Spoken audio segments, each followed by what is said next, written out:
For a time, she was invincible. Someone with a long surname and a woman can be the Premier of New South Wales.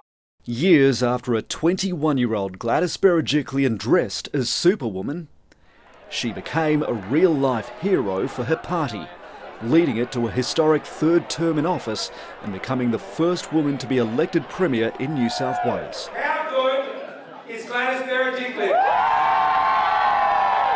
She'd taken over the top job 2 years earlier after Mike Baird's shock resignation. It was a huge moment for the daughter of Armenian parents who moved to Australia in the 1960s. When I started school, I couldn't speak English. I remember my mother said to me, don't worry if you don't really understand what the teacher says, put up your hand and have a go. Gladys Berejiklian had been school captain, president of the Young Liberals and a Commonwealth Bank executive before Parliament came calling in 2003.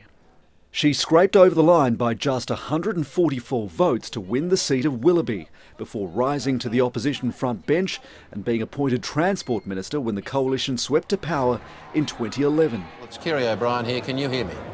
I can, Kerry, and I'm only going to talk to Gladys. Are you okay with that? As Minister, she introduced the Opal card. It's good to hear all the beeps, Opal man.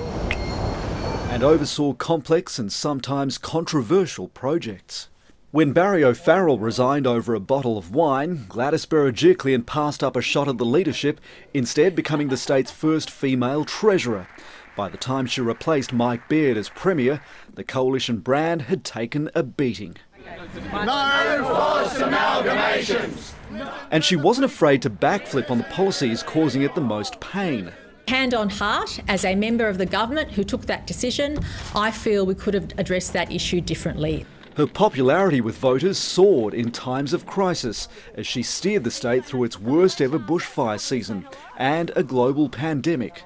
Then came what the intensely private Premier described as her own personal nightmare. A corruption inquiry exposed her 5-year secret relationship with the disgraced MP Darryl Maguire. Irrespective of how I felt, we led completely separate lives. The scandal would have quickly ended the career of many other politicians, but opinion polls showed voters bought the Premier's lament that she was only human.